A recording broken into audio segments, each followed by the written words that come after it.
ચોમાસું સિઝન ચાલુ છે। આકાશમાંથી મેઘ વરસી રહ્યા છે, નીચે ગળાડૂબ પાણી ભરાઈ રહ્યા છે, પણ લોકોની તરસ બુઝાતી નથી। જી હા, ગુજરાતમાં ભર ચોમાસે પાણીની પારાયણ શરૂ થઈ ગઈ છે। સૌરાષ્ટ્રના કેટલાક વિસ્તારમાં ચોમાસામાં પાણી કાપ જોવા મળી રહ્યો છે, જ્યારે સૌરાષ્ટ્રના એપી સેન્ટર ગણાતા રાજકોટ શહેરમાં તો હવે 15 દિવસ ચાલે એટલું જ પાણી ડેમોમાં વધ્યું છે। ત્યારે આવું કેમ થયું? આટલા વરસાદ બાદ પણ ચાલુ ચોમાસું સિઝનમાં પાણીની તંગી કેમ સર્જાઈ? જોઈએ આ રિપોર્ટમાં।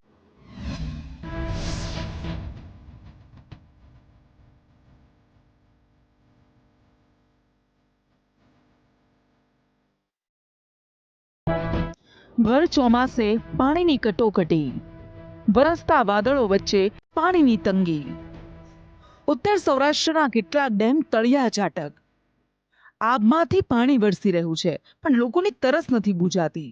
ગુજરાતમાં હાલ અડધું ચોમાસું પૂરું થઈ ગયું છે અને અડધા ચોમાસામાં સિઝનનો 62% વરસાદ ખાબક્યો છે। તેમ છતાં રાજ્યના કેટલાક ઝોનમાં પાણીની કટોકટી જેવી સ્થિતિ સર્જાય છે। સૌરાષ્ટ્રના કેટલાક શહેરો અને વિસ્તારોમાં 4-5 દિવસે પાણી આવે છે। સૌથી પહેલા જુઓ દ્વારકા નગરપાલિકાના હાલ, જ્યાં છેલ્લા 2 વર્ષથી અતિવૃષ્ટિ થઈ, પણ હાલ ત્યારે નગરપાલિકાના વોટર વર્ક્સ એન્જિનિયર ખુદ કહી રહ્યા છે કે અમે દર 3જા દિવસે પાણી આપીએ છીએ। દ્વારકા શહેરમાં હાલ પાણી વિતરણ દર 3જા દિવસે કરી દેવામાં આવે છે અને કોઈ લાઇટનો ફોલ્ટ થાય અથવા તો લાઇનનો કે કોઈ ફોલ્ટ થયો હોય તો 1-2 દિવસ આગળ પાછળ થઈ શકે છે। હાલમાં પાણીની પોઝિશન સંતોષકારક છે। પોરબંદર શહેરમાં પણ લોકોની રાવ છે કે દર 2-3 દિવસે પાણી મળે છે। પોરબંદર શહેરમાં પોરબંદર મહાનગરપાલિકા દ્વારા જુદા જુદા વિસ્તારોની અંદર જ્યારે પાણી વિતરણ થાય છે ત્યારે અમુક વિસ્તારોની અંદર પૂરતા પ્રમાણમાં પાણી મળતું નથી અને 2-3 દિવસે પાણી લોકોને મળે છે। તો હવે વાત સૌરાષ્ટ્રના એપી સેન્ટર એવા રાજકોટ જિલ્લાની। રાજકોટની ધોરાજી નગરપાલિકા દ્વારા 6 થી 8 દિવસે પાણીનું વિતરણ થતું હોવાનું લોકો કહી રહ્યા છે। અને જ્યારે ચૂંટણી આવે છે ત્યારે ભાજપ હોય કે પછી કોંગ્રેસ હોય, બંને એમ કહે છે કે 2-3 દિવસે પાણી આપશું, પણ કોઈ પાણી આપતા નથી। 6 દિવસે પાણી આવે છે, એના 4 દી નથી થતા, 8 દી થાય છે અને પાણી દૂષિત આવે છે, તો બૈરાઓને તકલીફ પડે છે। બધાને તો સગવડ ન હોય, બધાને મોટા ટાંકા ન હોય, તો કોઈએ બેરલ ભર્યા હોય, ડોલું ભરી હોય, જે ઘરમાં વસ્તુ હોય બધું ભરી લે છે, તો પાણીનો સંઘર્ષ બિચારા શું કરે? પાણી આમાં રાષ્ટ્રીય વચ્ચે આવે છે અને એમ ચૂંટણી હોય તેમ કે અમે તમને એકાત્રા પાણી દેવું, ઉપર ચડી જાહે, પછી કાંઈ આવતું નથી અને પાણી અમારે કેટલા દિવસે આવે એ દોરું અને કોઈ ટાઈમ જ નથી આવવાનો। અને હવે વાત રાજકોટ શહેરની, જ્યાં પાણીની સમસ્યા સર્જાય તો નથી પણ સર્જાવાની છે, કારણ કે શહેરના પ્રથમ નાગરિકે 30 જુલાઈના રોજ એક નિવેદન આપ્યું હતું કે રાજકોટ પાસે 15 ઓગસ્ટ સુધીનું જ પાણી બચ્યું છે। ત્યારે 15મી ઓગસ્ટ સુધી જો વરસાદ પર્યાપ્ત માત્રામાં નહીં પડે તો તેના માટે થઈને પાણીની વ્યવસ્થા આગોતરી આપણે કરવી જોઈએ, કારણ કે રાજકોટને પાણી પૂરું પાડતા આજી ડેમ, ન્યારી ડેમ અને ભાદર ડેમમાં હાલ જોઈએ તેટલું પાણી નથી। આ ડેમો તળિયા ઝાટક થઈ ગયા છે। વરસાદ ખેંચાવાના કારણે રાજકોટના આજી, ન્યારી ને ભાદર ડેમની અંદર માત્ર 1 મહિનો ચાલે એટલું જ પીવાનું પાણી બચ્યું છે। જો આગામી 15 દિવસની અંદર વરસાદ નહીં વરસે અને ડેમમાં નવું નીર નહીં આવે તો આખા વર્ષ માટે રાજકોટ ઉપર જળ સંકટ તોળાઈ શકે છે। તેવાની અંદર નર્મદા નીર એકમાત્ર સૌની યોજના દ્વારા જ રાજકોટનો આશરો બની રહેશે। જો કે રાજકોટવાસીઓ ઈચ્છી રહ્યા છે કે રાજકોટ માટે કાયમ પીવાના પાણીના જો કુદરતી સ્ત્રોત ઊભા થાય તો આ પ્રકારના જળ સંકટની અંદર રાજકોટવાસીઓને હેરાન ન થવું પડે। હાલ તો ડેમની સ્થિતિ તમે જોઈ શકો છો કે ત્યાં માત્ર તળિયાની અંદર ડૂબે એટલું જ પાણી બચ્યું છે અને હવે રાજકોટવાસીઓ વરસાદ ઉપર આધાર રાખી રહ્યા છે। તેવાની અંદર જો પાણી નહીં આવે તો રાજકોટ માટે આખું વર્ષ જળ સંકટ સમાન બની રહેશે। રાજકોટ શહેરમાં પાણીની સમસ્યા સર્જાશે કે નહીં તે હવે વાદળોના ભરોસે છે। જો સૌરાષ્ટ્રમાં સારો વરસાદ નહીં પડે, ડેમોમાં પાણી નહીં આવે તો રાજકોટ મહાનગરપાલિકા વેચાતું પાણી ખરીદશે, એટલે નર્મદા નિગમથી પાણી લેશે। સૌની યોજના મારફતે જુદા જુદા ડેમમાં પાણી ભરવામાં આવશે। ત્યારે 15મી ઓગસ્ટ સુધી જો વરસાદ પર્યાપ્ત માત્રામાં નહીં પડે તો તેના માટે થઈને પાણીની વ્યવસ્થા આગોતરી આપણે કરવી જોઈએ, જેના માટે સરકાર દ્વારા સૌની યોજનાથી પાણી મળતું રહે અને વરસાદ જો પાછો ખેંચાય તો આ પાણીની સમસ્યા છે એ રાજકોટના રહેવાસીઓને ન પડે, તેના માટે થઈને સરકાર દ્વારા સૌની યોજનાનું પાણી મંગાવવાનું થશે. રાજકોટ કોંગ્રેસનો આરોપ છે કે સરકાર અને મનપા દાવા તો મોટા કરે છે પણ કામ કંઈ નથી કરતી. જળ સંચયની તમામ કામગીરી કાગળ પર થઈ છે. આટલું વરસાદ પડ્યો છતાં પણ આ લોકોની પાસે એવી કોઈ સુવિધા નથી, એવી કોઈ યોજના નથી કે જે કુદરત આપે છે અને આપણે સંચાર કરીએ. 2-3 દિવસે એકવાર પાણી આપો છો, એ ખાલી 15 અને 20 મિનિટ પૂરતું, અને તમે આટલું જૂઠાણું ફેલાવો છો. બધાને ખબર છે કઈ સોસાયટીમાં પાણી કાપ નથી અને કયા વિસ્તારમાં પાણી કાપ નથી હોતો. એટલે આ લોકો સતત જૂઠું બોલી રહ્યા છે, કારણ કે જે ડેમો અને ચેક ડેમો બન્યા છે કોંગ્રેસના વખતના છે. કયા નવા ડેમ બનાવ્યા એમણે, કયા જળ સંચય માટે નવા ચેક ડેમો કે નાના તળાવો ઊભા કર્યા? એક પણ નહીં. તો આ થવાનું જ છે, કારણ કે કુદરત આપે અને તમારે સાચવતા પણ આવડવું જોઈએ. ઘણા વર્ષોથી રાજકોટની વસ્તી છે એ દિવસે વધતી જાય છે.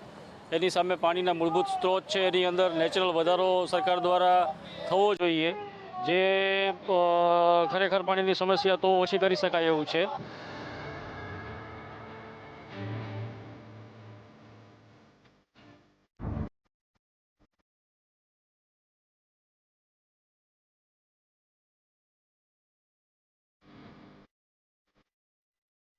આની પાછળ એક કારણ વરસાદી વાદળો તો છે જ, જે જોઈએ તેટલા આ વર્ષે વરસ્યા નથી, પણ બીજું કારણ છે જળ સંચયમાં તંત્રએ વાળેલો દાટ.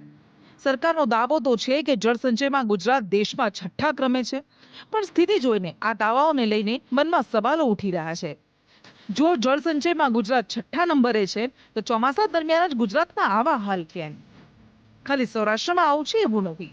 સૌરાષ્ટ્રની સાથે ઉત્તર ગુજરાતના બનાસકાંઠાના પણ હાલ બેહાલ થયા છે. બનાસકાંઠાની જીવાદોરી એટલે સીપુ ડેમ, જે આખા બનાસકાંઠાને પીવાનું અને સિંચાઈનું પાણી પૂરું પાડે છે. જો કે હાલ અડધું ચોમાસું વીતી ગયા બાદ પણ સીપુ ડેમમાં પાણી નથી. તેમાં પણ ખાસ કરીને ઉત્તર ગુજરાતમાં તો ચાલુ સિઝને સારો એવો વરસાદ પડ્યો. આના 2 કારણ છે. એક તો સીપુનો મોટાભાગનો કેચમેન્ટ એરિયા રાજસ્થાન છે, જ્યારે બીજું જળ સંચયનો અભાવ. અત્યારે આપણો કુલ સંગ્રહ શક્તિની વાત કરીએ તો 11.92% પાણી છે, અને ભયજનક લેવલ 186.43 છે. 161.43 MCM પાણી સ્ટોર થાય. કારણ તો એ છે કે આપણો જે કેચમેન્ટ એરિયા છે સીપુનો એ મોટાભાગનો રાજસ્થાનમાં છે, અને ત્યાં વરસાદ થયો નથી, અને થાય તો બી ત્યાંના ડેમો જ્યારે ઓવરફ્લો થાય ત્યારે અહીંયા પાણી આવે. બાકી તો અહીંના જે લોકલ વેળા છે એનું પાણી આવે ડેમમાં. અમારા બાજુમાં 3 કિલોમીટર ને 2.5 કિલોમીટર જેવો ડેમ છે અમારા ખેતરથી, તો છતાં પણ અમારા બાજુમાં પાણી પણ ગતું આવતું નથી અને ઊંડા તળ જતા રહે છે. અને દાંતીવાડા ડેમની સ્થિતિ છે હાલ ફૂલ ભરેલો છે. દાંતીવાડા ડેમનો અમારે કશું પણ ફાયદો નથી, પણ દાંતીવાડા ડેમમાંથી પાણી કેનાલ દ્વારા જો પાણી નાખવામાં આવે તો અમારે લાભ થાય એમ છે. આમ હાલ ચાલુ ચોમાસું સિઝન દરમિયાન જ રાજ્યભરમાં પાણીનો પોકાર સંભળાઈ રહ્યો છે. રાજકોટ અને બનાસકાંઠાને પાણી પૂરું પાડતા ડેમ તળિયા ઝાટક થયા છે, જે હવે નર્મદા અને વાદળોના ભરોસે છે.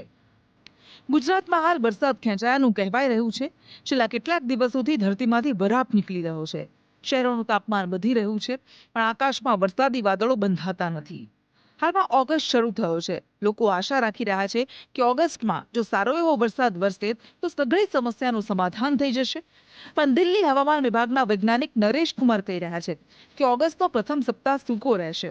ઓગસ્ટમાં સામાન્ય વરસાદ રહેશે, ત્યારે સપ્ટેમ્બરમાં સારો વરસાદ રહેશે. अगर इस महीने की अगर बात करें तो आप लोगों का क्या प्रेडिक्शन है? देखिए, अभी अगर आप आने वाले 7 दिनों की बात करें तो ऐसा सच कुछ लग नहीं रहा.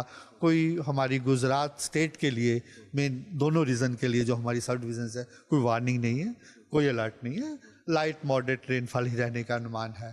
और ओवरऑल अगर अगस्त महीने की बात करें तो सामान्य ही रेनफॉल रहने का अनुमान है.